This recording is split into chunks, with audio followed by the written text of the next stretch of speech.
How's it going, Giants fans? Welcome back to Fireside Giants. Today, we want to discuss a couple different players on this team who I consider to be underrated through 6 weeks, Anthony, as well. Some guys who have made an impact, contributed at the very least, and kind of, stepped their game up and helped this team elevate their status. Of course, the Giants have kind of started at the bottom of the barrel in terms of the power rankings or quality or expectation.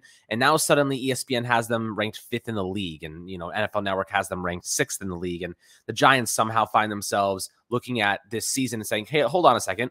We can make the playoffs this year. We can actually beat good teams. We just beat the Packers. We beat the Ravens.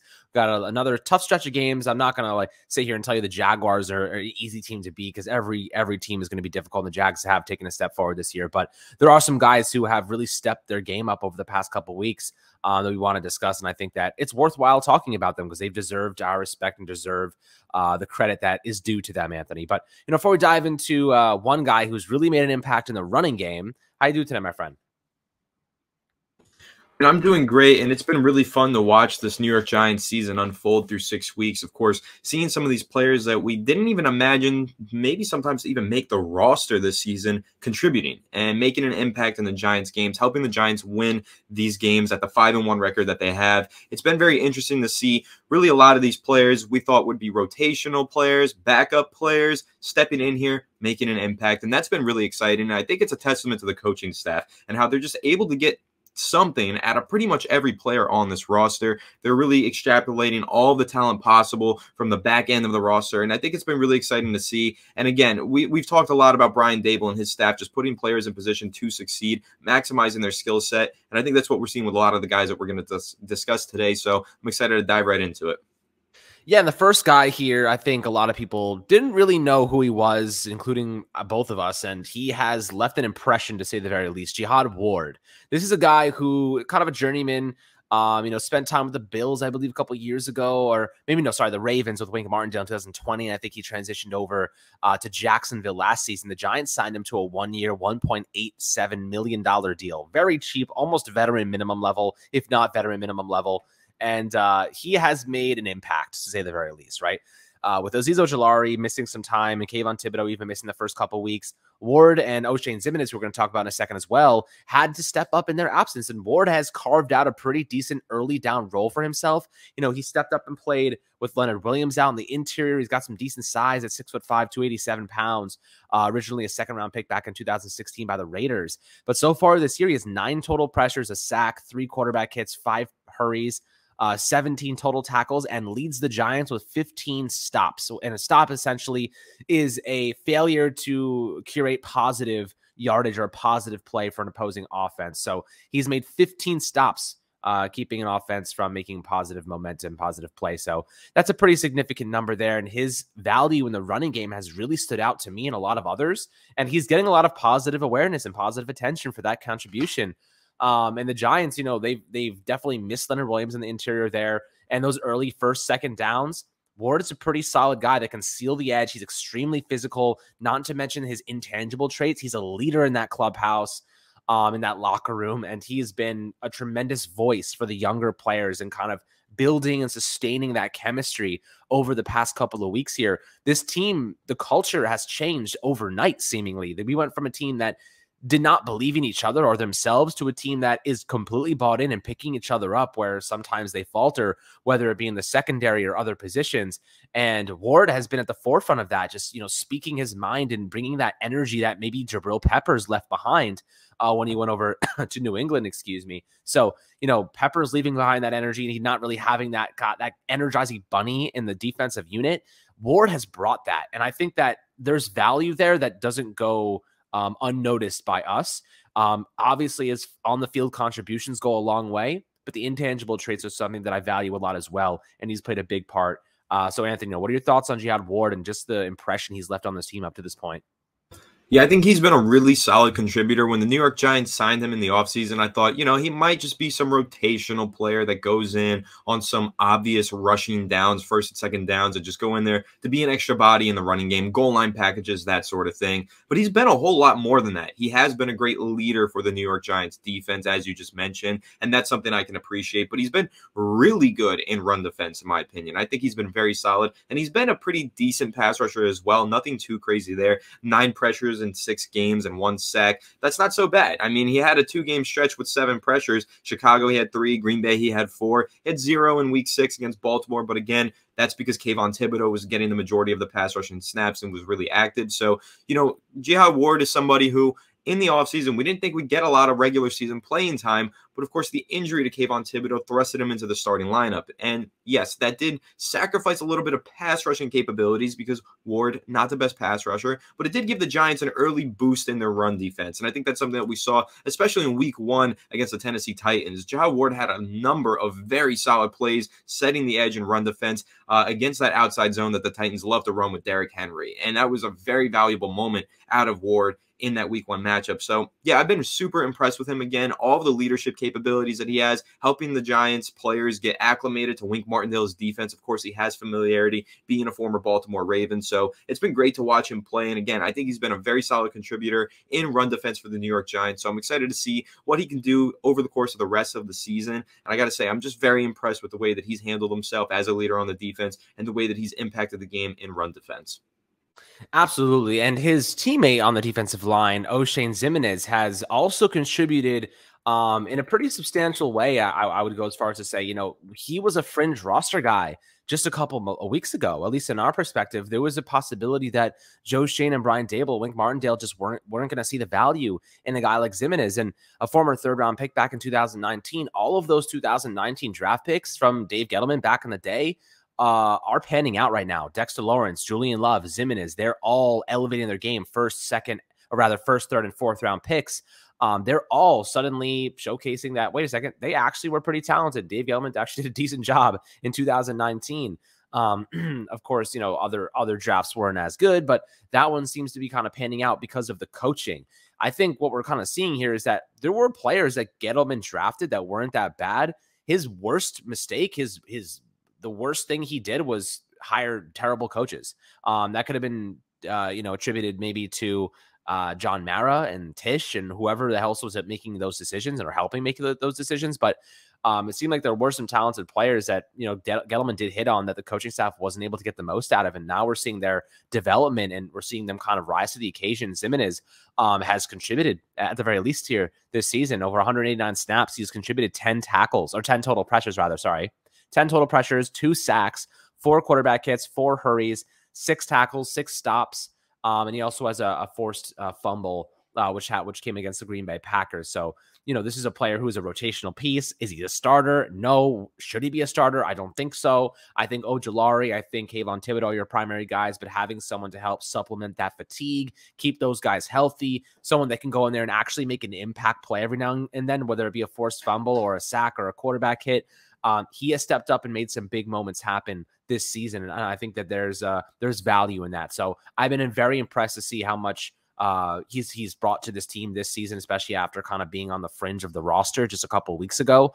And I'm really happy with what we've seen from him. And another big credit to the coaching staff for bringing the most out of him. But what are your thoughts on O'Shane Zimenez and how much he's contributed up to this point?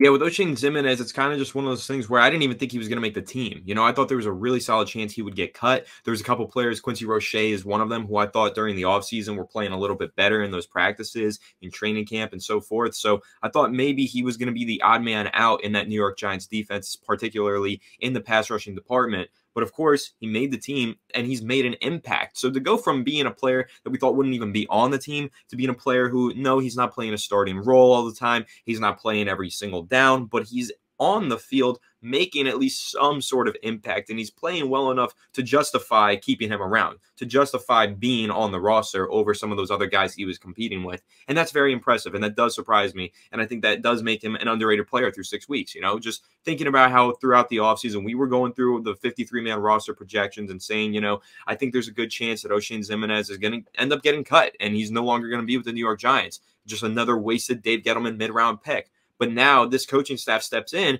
they find this talent in Oshane Zimenez and say, you know what, there is a place for him on our roster. And so far we've seen him play on the roster and play pretty well. You know, he's had a couple really solid pass rushing games. Of course, if you look towards the beginning weeks of the season and see how he's done, I think that it's been very impressive just to see him make any type of impact at all, like I said. But of course, in game 1 versus the Tennessee Titans, he had 2 pressures, 2 quarterback hits, and the batted pass. And he's already got 10 pressures on the year. So we're talking about Jihad Ward playing so well in run defense and also contributing somewhat as a pass rusher.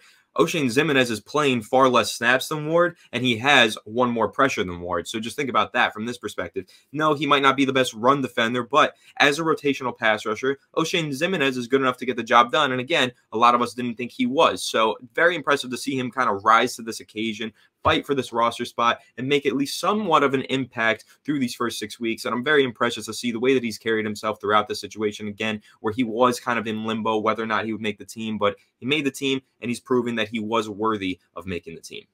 Yeah, absolutely. And in the third guy that we have in mind here is a fan favorite of the podcast and a fan favorite of many of you guys as well, and that's Julian Love. I kind of get the sense that you don't really get a lot of attention. You don't see a lot of attention on social media. I don't see a lot of national attention for guys like Julian Love who have really stepped up and elevated their game this season. You know, Love kind of was in this limbo situation where he was not really situated in a specific spot, you know, free safety, strong safety, nickel corner, boundary. They were just kind of moving him around as a chess piece, but he's kind of found a home at strong safety this year in Wink Martindale's defense. And by the metrics, he's been absolutely freaking amazing in a couple different categories. Tackling wise, he's been absolutely stellar. 8.3% missed tackle rate, but he's been asked to make a lot of tackles. You know, not bad at all. He didn't miss a tackle the first 2 games of the season. You know, he missed 1 last week, but, you know, had 4 in addition to that. And his coverage grades have been just absolutely tremendous. You know, they had him manning up against Mark Andrews on some occasions. He gave up 2 receptions for 31 yards on 7 targets. That's a 28.6% reception rate. Julian Love's been the unsung hero of this defense, and there's no doubt about it in my mind. He also had that big interception off Lamar Jackson and a pass breakup in the end zone on Devin Duvernay that was, you know, saving a touchdown. So interception in the big moment, saves a touchdown, couple of big tackles. He's been really, really good in run defense as well. He's made a couple of pressures. He has 3 pressures, a sack, and 2 quarterback hurries. Came up big with a sack and a quarterback hit against the Carolina Panthers and Baker Mayfield in week 2. He's been all over the field. The Giants have asked him to do a lot of different things, wear a lot of different hats, and he comes up and he does everything really well, mainly because he's played so many of those positions over the last couple of years. He knows how to do it all. And, you know, now it's all coming together, and the Giants are like, hey, we want you to go do this in this specific play or this specific drive. And he's like, no problem. You know, one size fits all, Swiss Army knife, unisex player. He's absolutely awesome. And I absolutely love his value and what he brings to this team on a game-by-game basis. This is a guy that I'd want to retain. I believe he's in his 4th season, so he's going to be a free agent after this year. Julian Love's a guy the Giants should be keeping around for the foreseeable future because he is a leader. He's a captain on this team. He's humble, but he also comes up in big moments, makes big plays, and can solve a lot of different equations on this defense. So really, really, really value him. You know, what are your thoughts on Julian Love, who's someone we both really appreciate? Yeah, I love Julian Love. I mean, he's been awesome for the New York Giants ever since he was drafted in 2019, a mid-round, I believe a 4th-round draft pick for the Giants back then. And he's always made an impact every single year. Even as a rookie, he started some games towards the final stretch of the year. If you recall, when Jabril Peppers went down with an injury, I believe it was a neck injury, Julian Love stepped in, played the strong safety position that no one really expected him to play, and played it really well. I remember this game against the Miami Dolphins. I believe he had a forced fumble on a tackle for loss, and it was a very impressive play. And I think he also had a sack against Philadelphia that season. He played really well during the final stretch of that year. And it kind of showed me like he's a gamer, you know, anytime he's got some sort of opportunity to step up and make a play, he's going to do it. And because of the New York Giants, when they drafted him, it was, is he going to play slot corner? Is he going to play free safety? Okay, so he's playing free safety. All right, now he's rotated into the slot. You know, he had a little bit of a struggle in preseason in the slot, so they moved him to free safety back. And then it was all of a sudden, Jabril Peppers is down. We need a strong safety. Let's see if Julian Love can do that. And then he did that arguably better than he did free safety and slot cornerback, which was very surprising. And so now, over the course of the past few years, what we've seen is Julian Love step into all of those roles seamlessly on many different occasions, and even pushing all the way out to outside cornerback, playing on the boundary. So he's done everything that the New York Giants have ever asked him to, and now he's finally been asked to just play in a starting role as a rotational free safety, move into a couple different positions, and just play that role, move into the box as well. He's played a lot of strong safety this year. He's really just been a great hybrid player for the Giants, and now he's doing it on a starting scale, starting every game of the season, and it's been super impressive. He had that interception against the Baltimore Ravens on Lamar Jackson. Of course, the Giants don't win that game without him making that pick. And again, I think he's just been so great through the first 6 weeks. He's proven that he was absolutely worthy of the starting role. And I think that it's just been so much fun to watch his development over the course of the past few years. Julian Love is a player who, yeah, he's been starting a lot of games for the Giants in the past few years, but he's never gotten that recognition. No one really nationally, the other teams around the league, they don't really know who he is. And that's kind of a good thing for the Giants because he is such a good and valuable player. I don't want anyone else to know about Julian Love because I don't want him to get done with this contract, move on to free agency, and someone gives him the bag. No, I think that the Giants are probably going to be able to sign him to somewhat of an affordable contract and keep him here long term. And I believe that this is where he wants to stay. So that's exciting, just knowing what's to come with Julian Love. I believe this is the final year of his contract. So it'll be fun to see what he ends up doing in his future with the Giants. But right now, I'm loving what he's bringing to the table. I think that he's been great in the starting capacity on the Giants defense. Wink Martindale is getting the most out of him and his skill set. And I'm just excited to see him continue to grow and excel in Wink Martindale's defensive scheme. Yeah, absolutely. I mean, Julian Love is that guy. He's Himothy. And the fourth guy that we have in mind here is a rookie guy, you know, making an impact, getting down and dirty in the trenches, making an impact in the receiving game, a little bit in the rushing game too. And you would never guess, Dane Bellinger, San Diego State rookie tight end, mid-round selection. The Giants found themselves an actual like stud in the mid-rounds. He is going to be a tremendous player for this team moving forward. And why? Because he's going to be, or he's on pace to be rather, an elite run blocking tight end. And that's what the Giants needed. They did not need another Evan Ingram who dropped the ball and missed blocks. They needed a strong run blocking tight end to maximize Saquon Barkley and whoever's going to be running back in the future. And he's going to be around for a very long time, you know, and we've already seen flashes of what he can do as a receiver too. Dane Bellinger already has 3 touchdowns this year. One of them's a rushing touchdown. You know, and he's really made a tremendous impact up to this point. He has 139 yards, 2 receiving touchdowns, and a rushing, as I said before. And one of the more impressive stats, an 88.2% catch rate. He doesn't drop the ball. He dropped the ball, I think, once in like week 1, and everyone freaked out. And he has been absolutely electric since then. Forget about it. We're not even looking at that drop. That's well behind him. He's confident now. He's become a very, very nice red zone threat. All of his touchdowns have been in the red zone for Daniel Jones. How many times have we been waiting for a tight end to come up big? Kyle Rudolph, God could barely freaking move. Might as well put that man on wheelies out there. Dane Bellinger actually is not only just quick for a guy of his size, he's strong and he's smart. And, you know, the coaching staff is doing just a tremendous job building him up and preparing him to be a very good tight end for this team for a very, very long time. So I am just over the moon that we finally have a tight end that we can rely on, we feel confident about, and is going to be durable and reliable, knock on wood, for this team. And we need him. He's a big part of this squad. And, you know, Tanner Hudson, a guy they picked up right before the season, also has had a pretty nice start to his career with the Giants. You know, obviously a much smaller role, but an honorable mention nonetheless for the role he has played. But Bellinger, absolutely love the guy. I talk to his dad all the time on Twitter. Really, really great dude as well. You know, just couldn't be happier about that selection and what he's proved to be so far. Yeah, 100%. And again, this is a player who we really liked coming out of the draft process. Once the New York Giants drafted Dane Bellinger, we were impressed with the selection. We thought this was a player that could make an impact in year 1. I know over the course of the offseason, I wrote numerous articles talking about Dane Bellinger, talking about how he's a perfect scheme fit for Mike Kafka and Brian Dable, and how he would have that impact in year 1, especially considering the Giants just had no tight end talent on the roster. It really was Dane Bellinger and a bunch of, you know, later staged career, coming off of injury, tight end veterans. That's really all that the Giants were working with. So I'm excited and really happy that Daniel Bellinger was able to grasp that role and just take it over and prove to be the best tight end talent on the roster. And so far, he's been great through 6 weeks. As you mentioned, he's scoring touchdowns. He's not dropping passes, and he's been a phenom as a run blocker. He looks like one of the best rookie tight ends in the NFL, if not the best. And it's super, super exciting just to see that from a 4th-round rookie. This is a player who, the New York Giants drafted. They took a flyer on in the middle rounds. But, of course, we know Joe Shane's track history with the Buffalo Bills. He drafted Dawson Knox in the 3rd round a few years ago, and he's already gotten a huge contract extension with the Buffalo Bills and proven to be a very quality starter. So when Joe Shane took a tight end in the middle rounds, I was excited because I was like, okay, he has a good history with this. I think Daniel Bellinger is going to pan out. And one of the things that I really love about Daniel Bellinger is he's not just some possession blocking tight end. He's also got the ability to make some plays with his legs, evident by that rushing touchdown that he scored. Now, if you go back and you watch his film at San Diego State, that team loved to send him on tight end screens, give him drag routes, some stuff with lead blockers, let him get busy in the open field against open tacklers with the ball in his hands.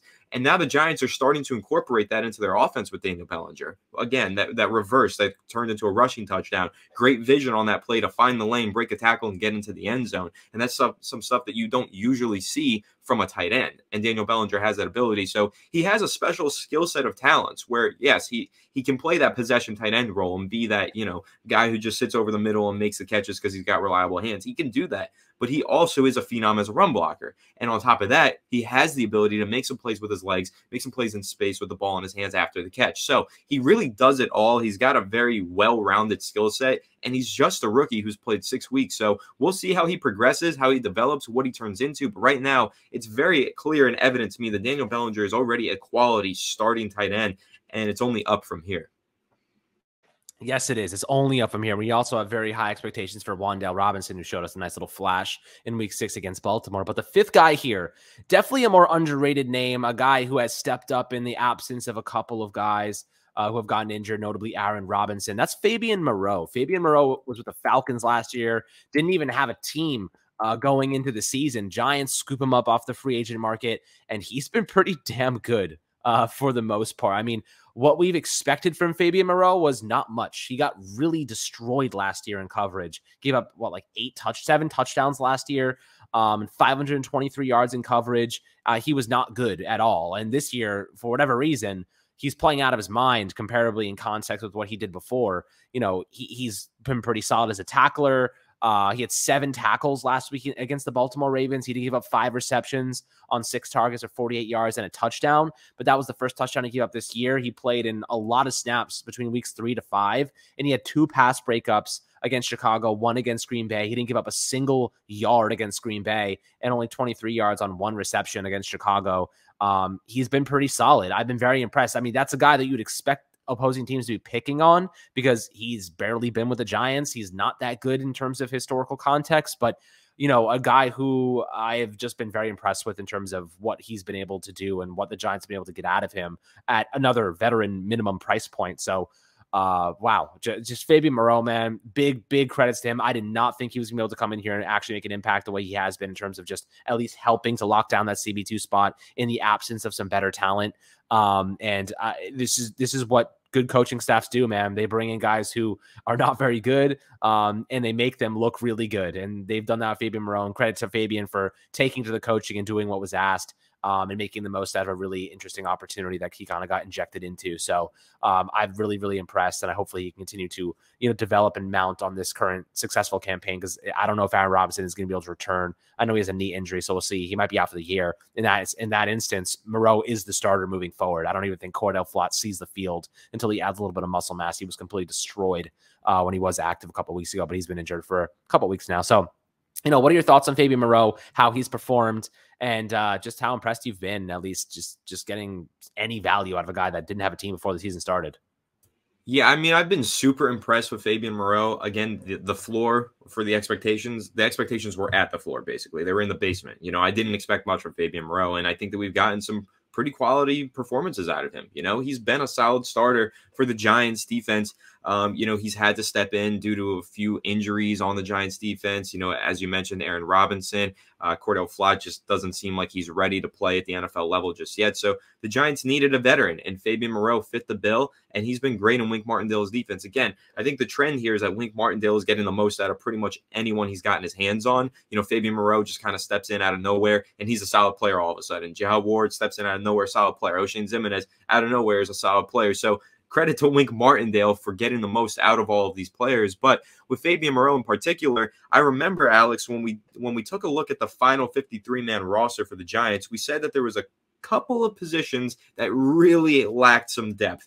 And cornerback was like the number one most glaringly obvious position where we were like, I have no idea what the Giants are going to do there because they have nobody if there's any sort of injuries. They're going to have to find somebody. Well, lo and behold, they found Fabian Moreau. They did suffer quite a few injuries at that position, and Fabian Moreau has fit the bill. He's stepped in and made that impact, and he's done great in reserve of those players who are absent. So I've been super impressed with him, and it's not like he's giving us all-pro, Pro Bowl level play. I'm not trying to gas him up too much, but he's giving us enough. And the Giants are winning games, and they're not winning those games if they didn't have a player like Fabian Moreau who could step in reserve of these players and actually give some solid snaps. So he's definitely provided quite a lot of value to Wink Martindale's defense, especially considering the number of injuries that the Giants have suffered through the first 6 weeks. It's been kind of wild on the offensive side of the ball and the defensive side of the ball alike. There has been a lot of injuries, but the Giants are figuring it out, and they're getting by. They're making up some creative ways to get by, and Fabian Moreau was a creative little signing,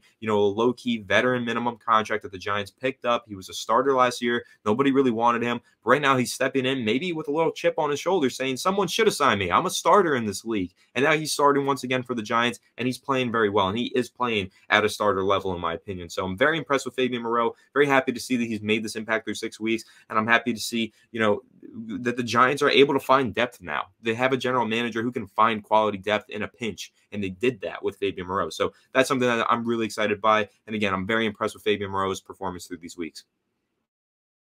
Yes, sir. Me too. But guys, I'd love your perspectives on these players that we've mentioned today. And if you have any other ones, any other unsung heroes or underrated players that the Giants have managed to get the most out of, I'm sure there's a lot that we haven't even touched on. Yeah, you could even look at Adoree Jackson. I mean, I don't think he's an underrated player, but he's been playing like an elite cornerback this year. So there's definitely deserving of some respect there. Dane Belton, a guy who's really stepped up as a rookie and made an impact from the safety position.